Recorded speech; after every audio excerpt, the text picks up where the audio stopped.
Welcome, everybody, once again to HR Tech Talks. I'm your host today, George Rogers, and I'm excited. It's been a while, and I'm so glad to be able to join back with the audience again today. And we have a guest today that I know that you're going to be excited about, a different conversation than my typical passions of culture and leadership. And I think there's some tie-in to this discussion, but I do have a good friend that's going to be joining us. And to mention, not only will he be joining us, but also recognize that his company is one of our HR Tech Award winners of this year, 2024. And so we want to congratulate the company there. But without further ado, I want to remind everybody to join in the chat. Feel free to ask any questions to myself and our guest today. We will love to answer those questions and chime in. Let us know where you're coming from and where you're connected from. It's always a great conversation. But without further ado, I want to bring in our guest here today with me, my good friend, Darrian Mikell. I want to welcome you, my friend. Can you tell everybody just a little bit about yourself and your company, Qualifi? Yeah, absolutely. First of all, thanks for having me. And it's been really cool to get to know you. Like you said, my name's Darrian Mikell. I'm the co-founder and CEO of a company called Qualifi. We're the phone interview company or an end-to-end screening platform centered around that phone interview step in the hiring process. So we typically work with teams of various sizes, but they tend to see a lot of high volume and a lot of their roles where before they were doing manual phone interviews, so playing phone tag, trying to schedule with these candidates that end up ghosting them. And so instead, we've created a more convenient way for those candidates to get that same information back to the recruiting teams, and that's using their own voice. So recruiters pre-record audio-based questions into the platform, set up structured interviews so every candidate gets a fair and consistent experience, and then they're able to invite as many candidates as they want into that process. And the candidates ultimately can respond via phone or via the web, all with audio and voice. And so they don't have to be nervous about getting on video and really just focus on their answers and, showcasing why they might be a good fit for the role. So we do that plus more, but that's kind of our bread and butter. Awesome. So you kind of went into a little bit of my first question I was going to ask you in regards to, what kind of problems your technology is solving for your clients. But can you elaborate a little bit more for those who have not heard of Qualifi? Some of the challenges, right, with a recruiting standpoint from a time consumption. You mentioned ghosting. I know that's kind of the tug of war, right? Who's ghosting who? That's been a conversation over the last few years. But what are some of the benefits that people may find and that your clients find in regards to using your software and platform of Qualifi? Yeah, so kind of going back to our roots and why we started was centered around just a pain point that I experienced myself. So prior to Qualifi, I was part of another startup company from the ground up, and we were growing really fast. And I was in charge of recruiting and HR, among a variety of other things. And for me, it was about time. Getting all these different applicants, but I was managing a bunch of different tasks and responsibilities. So because my time was limited, I was creating a bad experience for candidates where they weren't hearing back from me, or I wasn't, being able to get in touch with them. So I wasn't being able to move fast enough. So I'd say that's a huge one. But I'd say the most important piece to that is, especially for the candidates that we work with now and the employers that we work with now, we're talking about, healthcare and retail, some of the most fast-paced, competitive talent markets. And the name of the game there is speed. So I'd say that's the biggest problem that we solve for is, if you're not able to engage your candidates fast enough and move them through the next steps in the funnel, then you're going to lose them to another employer, or like you said, they'll ghost you. And so we found that the phone interview is usually the slowest step in the hiring process because of, the phone tag, because of, hey, let's schedule, 3 days from now. And in that 3 days, a candidate might get an offer from somewhere else, or they might talk to another employer. And so we try to take that off the table and say, hey, you can do this right now. You can do this interview today, as soon as you apply, and we can move you through the next stage in the funnel that much faster. And so really, we like to align ourselves with the speed and competitive factor about making sure you can find the best and identify the best candidates and be in the front of the line to make the offer to your most qualified candidates. Yeah, I think when it comes to that, obviously, my friend Ben, we're huge on research and data, and some of those challenges that you're speaking of, kind of fit for employers over the last year or so. Employers have set this priority, right? And the priorities that they have shifted quite a bit from year to year. And one of the things that really changed the dynamics, that onboarding jumped to the top of the list of recruiting priorities, and they're really looking at how they can maintain that positive. You mentioned that positive candidate experience really matters to people, especially nowadays. People, if you're showing dysfunction, lack of organization, timing, priorities, right? People are valuing those things a lot more from a candidate experience standpoint, and beyond that day one, right? So you decrease, first day ghosting, and increase in the chance of new hires that really stay with the organization. When we did our research, the following were top 5 priorities. I just want to read these top 5 priorities to you and get your comment on them, and how you see them fitting. How does that align with what you're doing? The top 5 priorities right now coming into this year based on Lighthouse Research Advisors research. Number 1 is onboarding. Like, again, it jumped up to the top. Secondly is recruiting, marketing. How are we telling our story? How are we branding ourselves as a place to come and work, and a place that fits the values of others? Number 3 is candidate experience. You mentioned this a little bit briefly. Number 4 is inclusive hiring practices. And the 5th one, I think, is where it kind of ties in: AI and/or recruiting automation. So some of your story is already in those top 5 priorities. What does that say? How do you see those trends looking? How does this connect with yourself from a company at Qualifi and what you're providing, but also to your current clients and how they're benefiting from your platform as well? Yeah. So first of all, all of those top 5s, they ring true in a lot of the conversations that we have with our customers, with our prospects that we're talking to.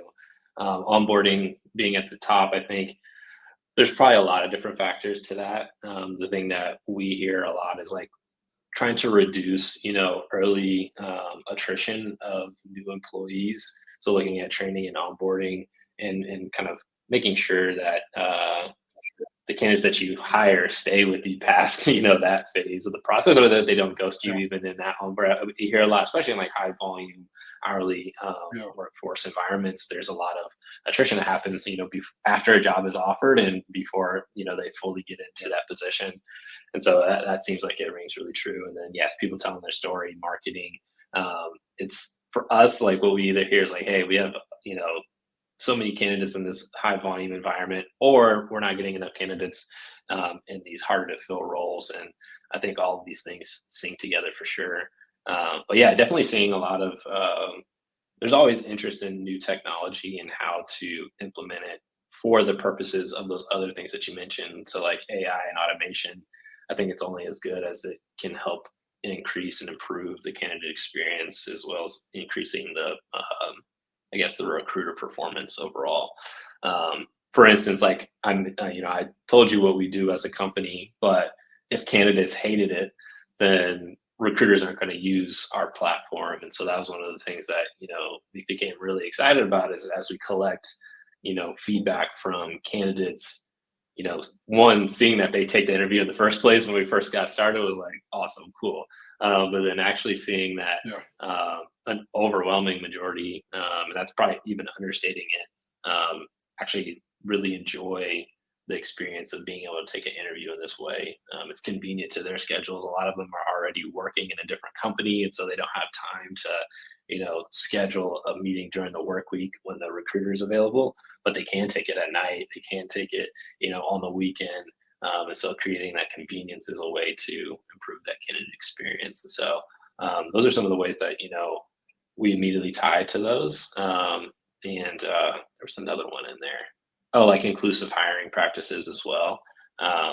That's always at the forefront of our minds, is how can we create a fair and consistent experience. And then we've been audio first from day one, and haven't included video. That's one of our like competitors is people that do video interviewing, and we tend to differentiate really well, just given what we do. And part of the reason is we can really speak to and shine the light on, hey, you don't have to see the candidate in order to be able to qualify them and make sure that they're the right fit. But you do need some of that information, and so we're able to streamline that and do so in a pretty fair and inclusive way. Yeah.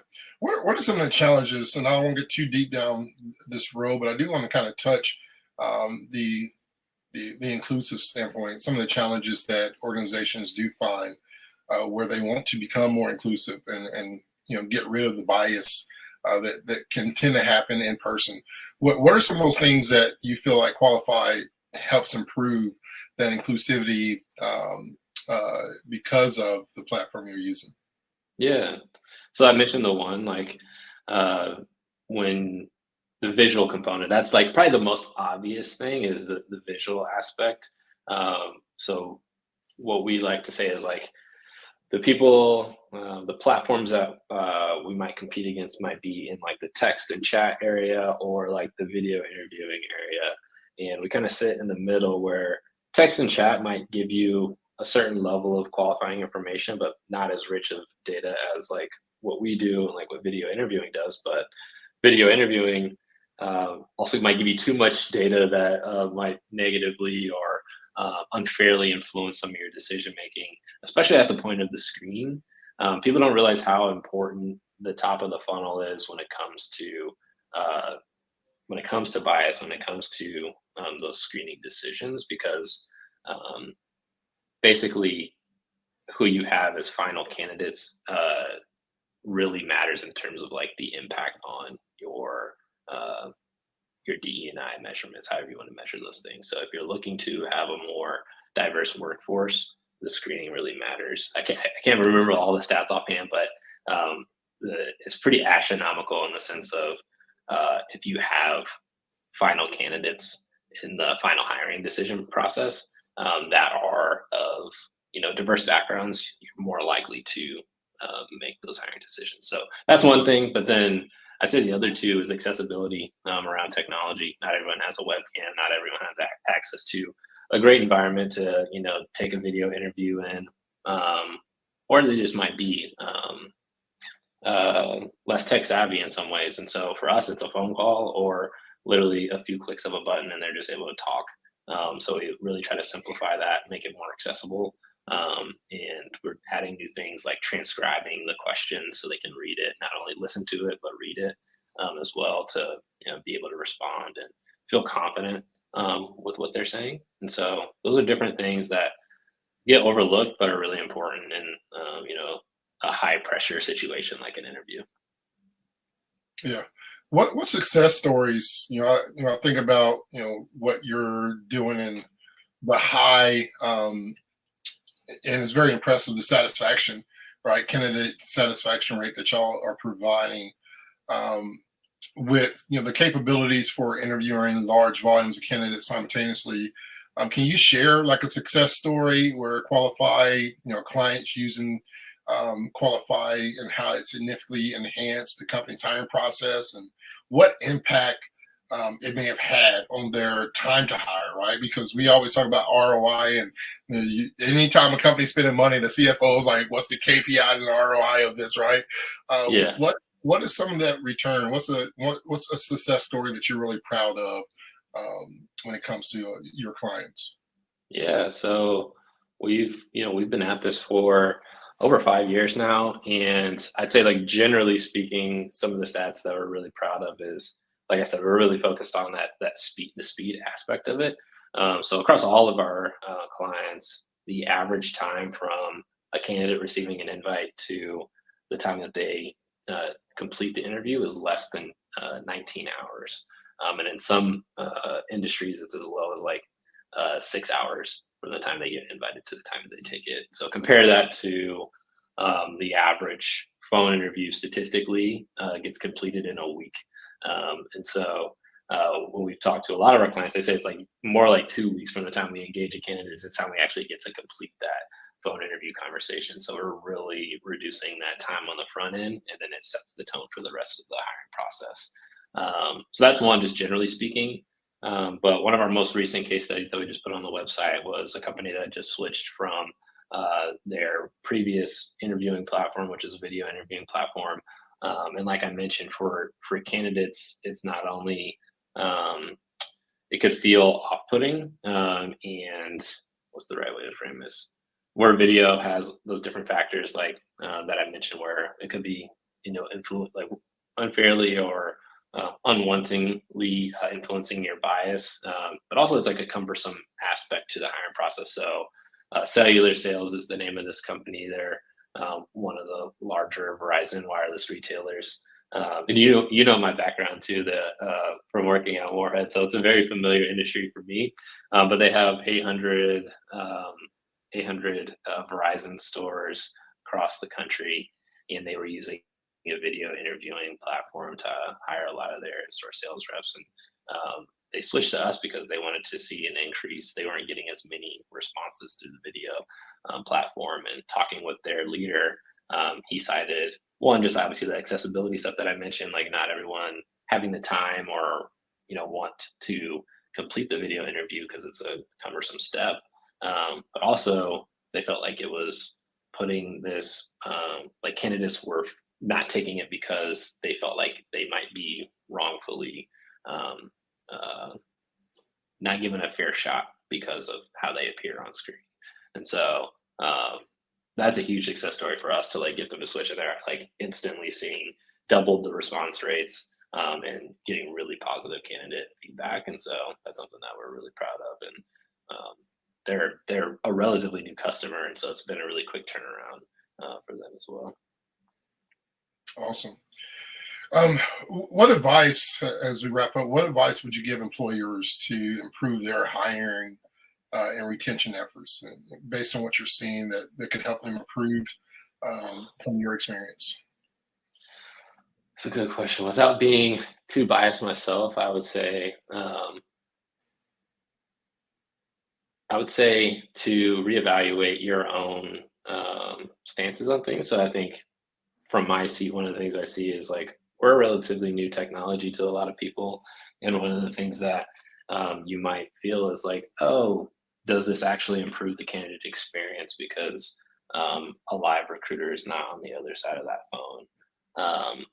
But what we actually find is candidates, they really value being able to be engaged with fast. So some companies might want to be fully white glove experience where they physically talk to every single candidate, but then that means a vast majority of the candidates don't get talked to at all, and they go into the black hole, and that can be more frustrating and lead to more like negative reviews about that employer. And so I would just say like reevaluate what a true candidate experience, like what is the candidate experience you want to create?